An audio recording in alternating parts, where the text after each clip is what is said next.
Hi, and thank you for visiting my channel. For more information, kindly subscribe and follow. Now let's get started. Kevin Owens' time in WWE over the past 5 years has been quite interesting and entertaining. While he's had multiple big feuds and numerous major rivalries, his biggest issue has been with Roman Reigns and the Bloodline. Currently, Roman Reigns' biggest foes happen to be the New Bloodline, although it is unclear if they'll use that name moving forward. Solo Sikoa, Jacob Fatu, and Tama Tonga have been trying to take the OTC out, but have ultimately been unsuccessful. Kevin Owens could shock the world by finding this common ground with Solo, Jacob, and Tama and unite to try to take Roman down.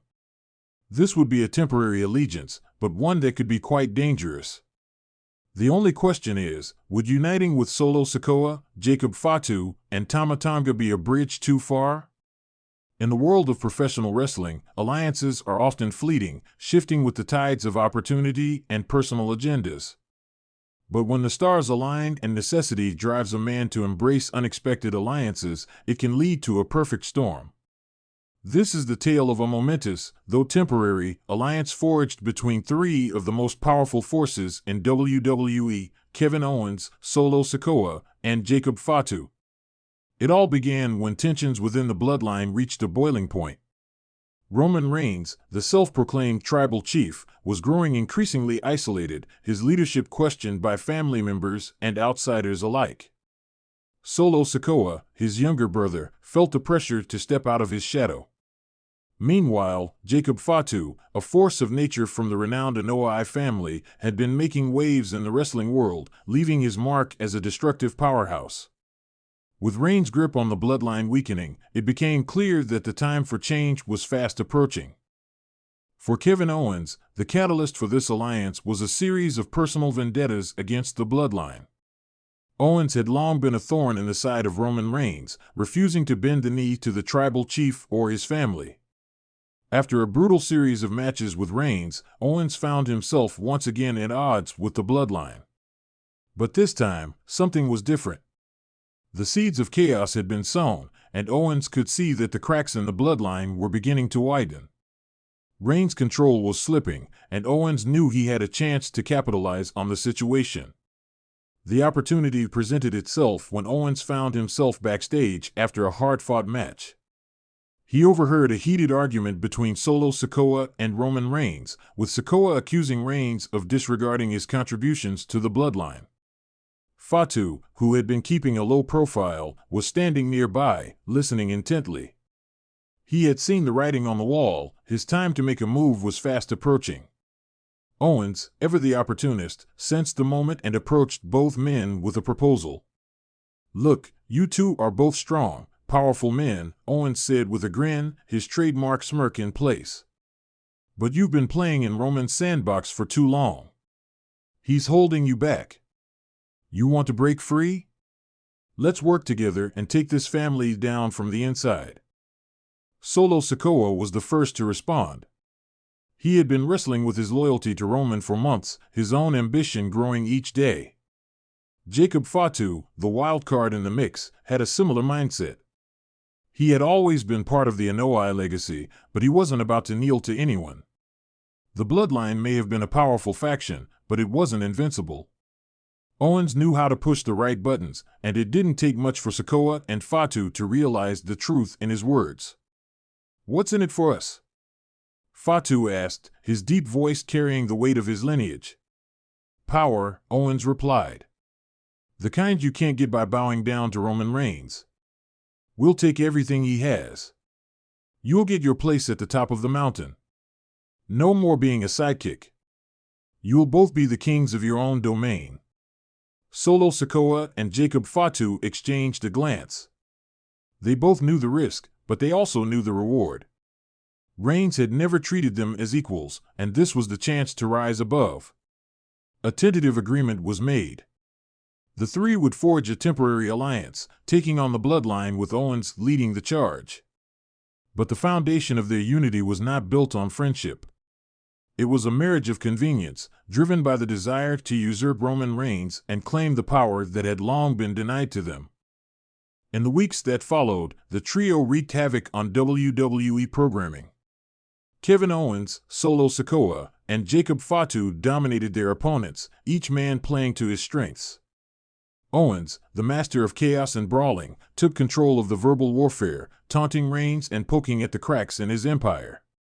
Sikoa, the enforcer, brutalized anyone who dared oppose them. Fatu, with his high-flying offense and devastating power moves, showcased his athleticism, leaving a trail of destruction in his wake. The tension in the bloodline grew. Roman Reigns could no longer ignore the alliance between Owens, Sikoa, and Fatu. His grip on his family was slipping, and he knew that he had to act fast. But the more Reigns tried to regain control, the more he alienated those closest to him. Jimmy and Jey Uso, once loyal soldiers in the bloodline, found themselves caught in the middle, unsure of which side to take. As the weeks wore on, the alliance between Owens, Sikoa, and Fatu continued to grow stronger. They took on all comers, proving that they were a force to be reckoned with. The momentum was on their side, and Roman Reigns, desperate to maintain his reign as the tribal chief, began to unravel. It wasn't long before the bloodline, fractured and vulnerable, fell apart at the seams. Owens, Sikoa, and Fatu had done the impossible, taken down Roman Reigns and his empire from within. The WWE Universe watched in awe as the once mighty faction crumbled. But as quickly as the alliance had formed, it began to fall apart. Sikoa and Fatu, while united in their desire to dethrone Reigns, were two powerful forces with their own visions of what the future held. Owens, ever the opportunist, had his own plans. The alliance was temporary, a means to an end. In the aftermath of their victory, Owens turned his attention to what he truly wanted, the WWE Universal Championship. Fatu had his sights set on ruling the Anoa'i family legacy on his terms, while Sikoa sought to carve out his own path to glory. The wrestling world knew that chaos had been unleashed. The temporary alliance had shattered the status quo, leaving behind a trail of destruction. But as with all things in WWE, the question remained, what would happen next? Roman Reigns, now dethroned, would seek retribution. Solo Sikoa would look for a path to greatness without the shadow of his brother looming over him. Jacob Fatu, ever the wild card, would seek his place in the spotlight. And Kevin Owens, with his eyes on the ultimate prize, would stop at nothing to claim the championship that had eluded him for so long. The WWE Universe knew one thing for certain: this was just the beginning of a new era of chaos, and the world would never be the same. The latest episode of WWE SmackDown witnessed a major development in the Bloodline saga when Solo Sikoa returned. Upon his appearance, the new Bloodline leader grabbed the microphone and left the venue without uttering a word. This sparked curiosity among the WWE Universe regarding Solo's status following this week's SmackDown. Many fans are confused about whether Solo Sikoa has quit WWE after his actions. The answer to this question is no. The self-proclaimed tribal chief is still part of the Stamford-based promotion, and what happened on this week's SmackDown is part of the storyline. WWE showcased that Solo was frustrated with the constant jeering from the crowd, leading to his decision to walk out of the venue. Otherwise, he had plans to address his loss. Recent reports also confirmed that Solo Sikoa was originally booked to open the show and address his loss against Roman Reigns. However, it seems that last-minute changes led to this cryptic segment where Sikoa walked out. Soon after, Jacob Fatu addressed those in attendance, asserting that the live crowd's negative reaction was not welcome and that they were only getting started. Solo Sikoa still has a contract with the Stamford-based promotion and isn't going anywhere following this week's SmackDown. It appears that Triple H is adding fresh elements to the Bloodline saga, aiming to keep the storyline interesting, even in the absence of Roman Reigns. What could be next for Solo Sikoa following his actions on WWE SmackDown? Following Solo Sikoa's actions on this week's SmackDown, it's possible that Triple H might put the new Bloodline leader on a short break. This break could allow the company to revamp Solo following his loss and introduce him in a new way. Triple H could even keep Solo off television until the Men's Royal Rumble match in 2025, having Sikoa make his return to the Stamford-based promotion during that match. Additionally, the company could move towards a babyface turn for Solo following his loss. Now that Roman Reigns has the Ula Fala around his neck, the former NXT North American champion may feel powerless. As a result, the star could finally acknowledge Roman Reigns as his original tribal chief, planting seeds for his heroic turn. A babyface turn from Sikoa could be an interesting twist to the Bloodline saga and some fresh elements. The WWE Universe was thrown into chaos this week as rumors began swirling that Solo Sikoa, the enforcer of the Bloodline, had made a shocking decision to quit the company. Speculation reached a fever pitch after SmackDown, with fans and analysts alike wondering if the tribal chief's right-hand man had truly walked away from the squared circle. The question on everyone's mind: did Solo Sikoa quit WWE? Let's break down the events that unfolded and reveal the truth behind the headlines. It all started during a segment on SmackDown, which was supposed to be a regular promo showdown between Roman Reigns and his family. As usual, Reigns demanded absolute loyalty from his bloodline, speaking to both Jimmy and Jey Uso, urging them to put aside their differences for the sake of the bloodline's dominance. But when it came time for Solo Sikoa to speak, the atmosphere suddenly shifted.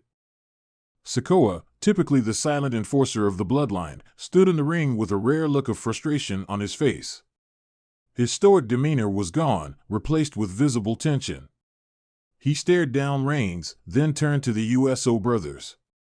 The WWE Universe, which had grown used to his cold, calculated silence, was now on edge, anticipating what Sikoa might say.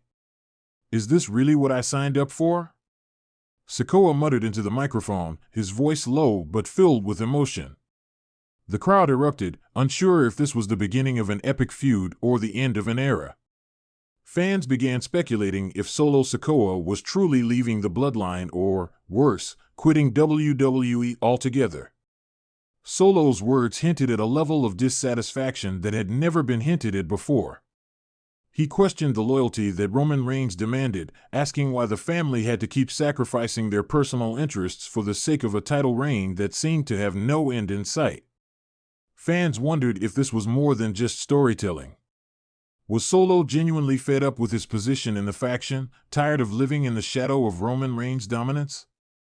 However, before things could escalate further, Roman Reigns did what he does best: he took control of the situation. Without hesitation, Reigns grabbed the microphone and fired back. His tone was icy as he reminded Sikoa of the legacy of the bloodline, a legacy that was built on sacrifice, pain, and respect. Reigns' words were clear: the family had to be strong together, or they would fall apart. The tension in the ring was palpable, and for a moment, it seemed like Solo might just walk away, leaving the bloodline in shambles.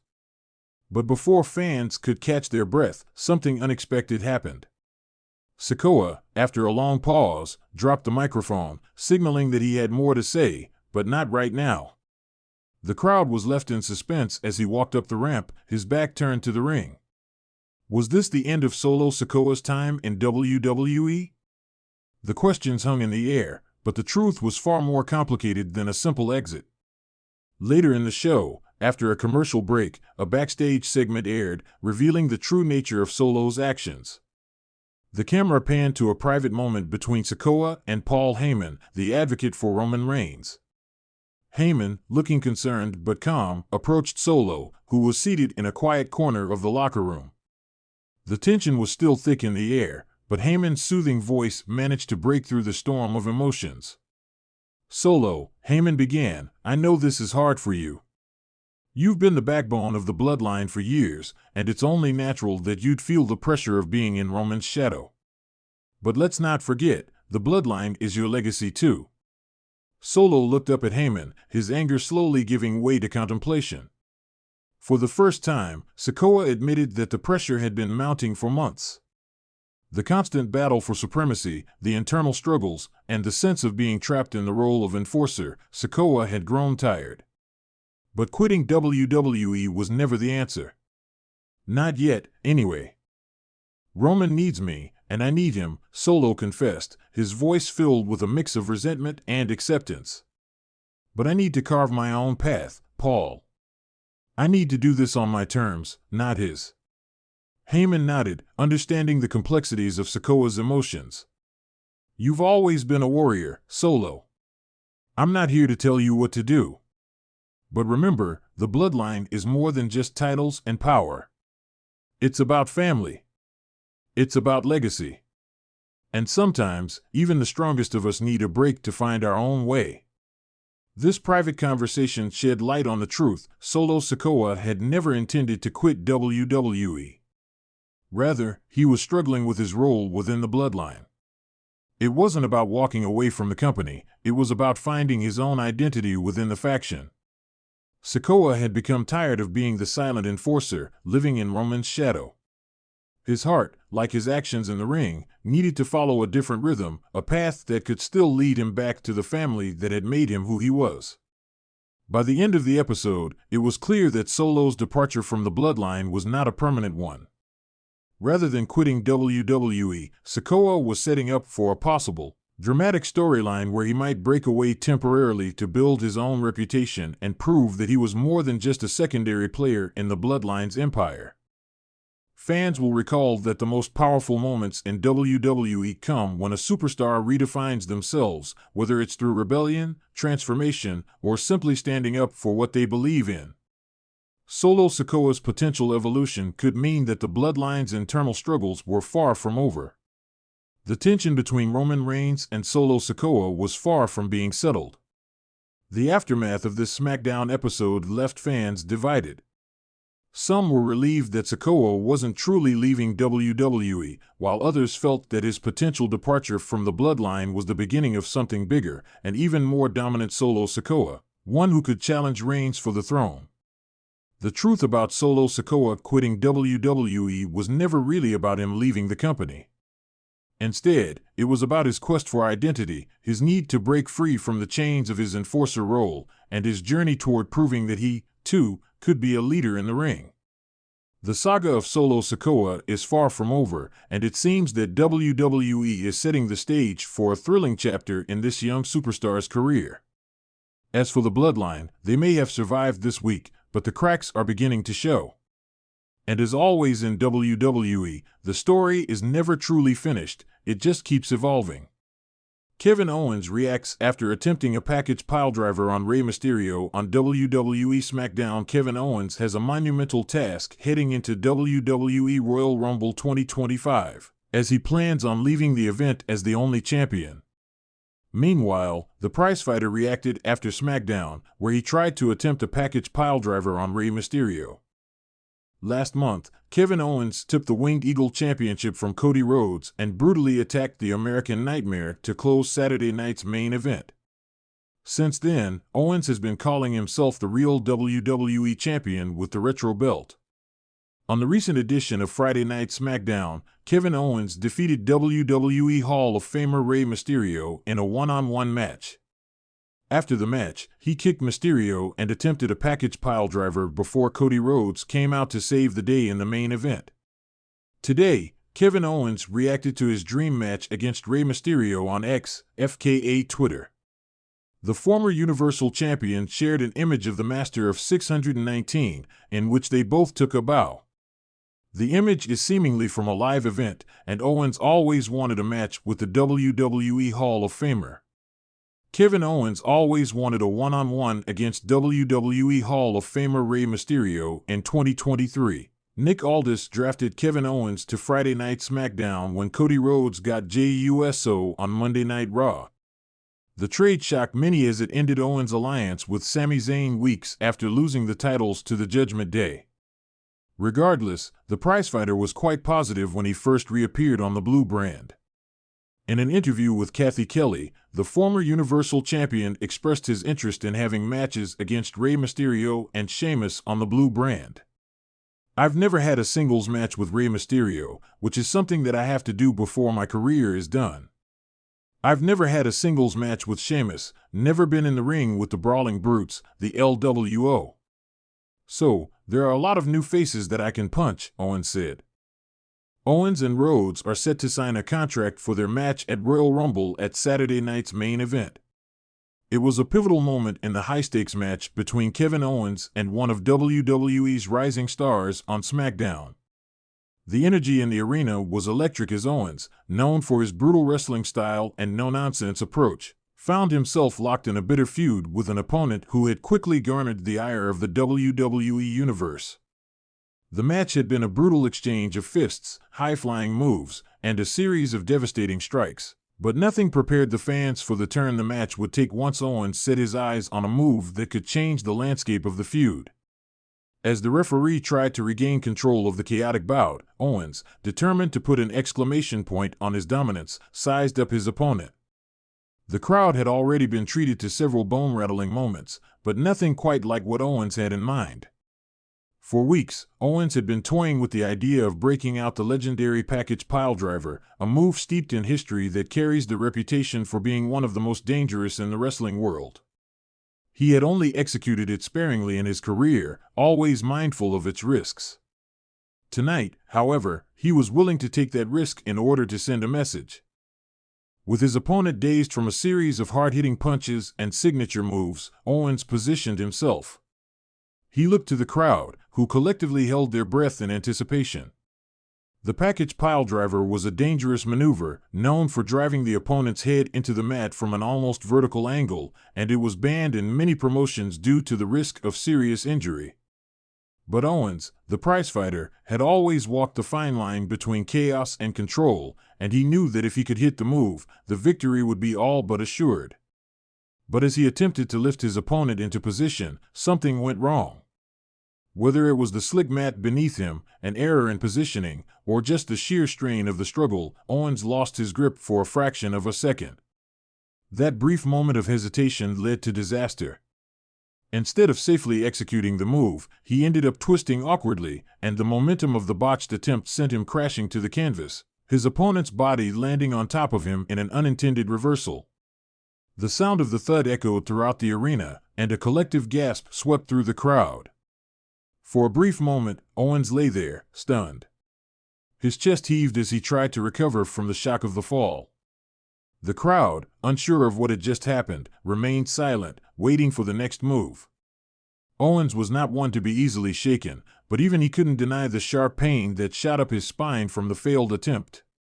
As he slowly pushed himself to his feet, he winced, a flash of frustration crossing his face. He glanced down at his opponent, who was still disoriented from the chaos of the match, and for the first time in his career, Owens found himself questioning his own decision-making. But this was Kevin Owens. He wasn't one to let failure define him. In fact, it only fueled his fire. His career had been built on resilience, on bouncing back from setbacks, and on proving everyone wrong. The crowd may have been stunned by the misstep, but Owens wasn't about to let this mishap be his downfall. As his opponent began to rise, Owens took a deep breath, shaking off the pain. He stood up and beckoned the referee to check on him. Despite the painful aftermath of the failed package piledriver, Owens' eyes glinted with determination. He knew he still had time to turn the tide, to fix the damage that had been done, not just to his body, but to his pride. He wasn't going to let this mistake define the match. He wasn't going to let it define him. The crowd, sensing Owens' resilience, began to chant his name. They knew that the prizefighter wouldn't go down without a fight. Owens wiped the sweat from his brow, looking toward the ropes for a moment. A fire ignited within him, the same fire that had carried him through countless battles in his career. He wasn't done yet. He wasn't about to let a botched move stand in the way of his victory. With a swift motion, Owens grabbed his opponent, who was still groggy from the earlier impact, and whipped him toward the ropes. As the opponent bounced back, Owens was ready. He ducked under a clothesline attempt, quickly executing a hard right hook, followed by a superkick that sent the opponent staggering. Owens, sensing an opening, followed up with his signature stunner. The crowd roared as the impact rattled through the arena. He went for the pin, and the referee slid into position for the count. 1, 2, 3, Owens had done it. Despite the initial setback, Kevin Owens had pulled out the win.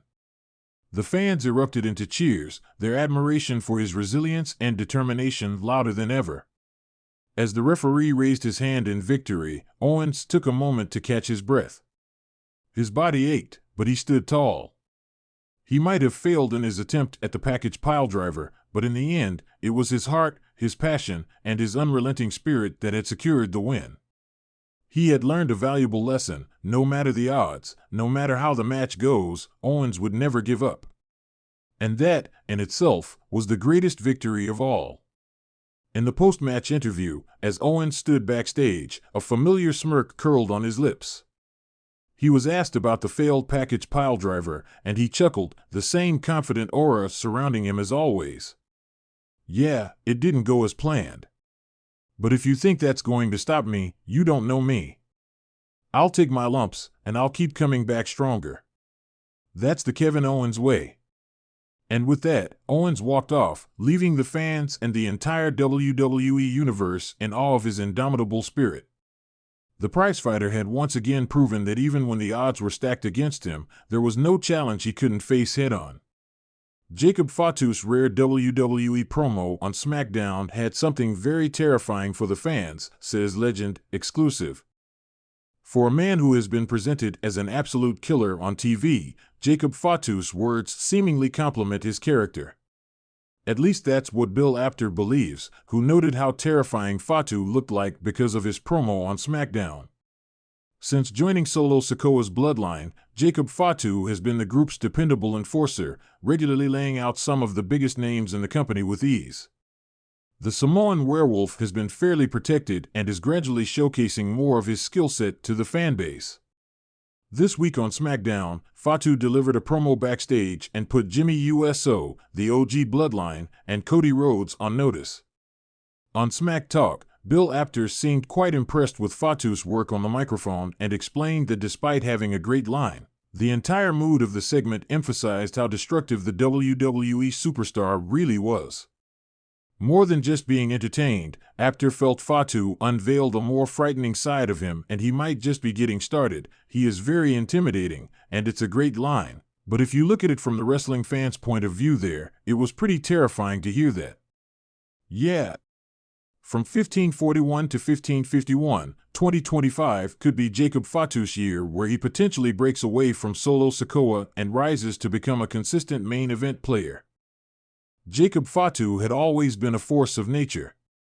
Standing at an imposing 6 feet 3 inches and weighing in at a monstrous 300 pounds, he was no stranger to turning heads in the wrestling world.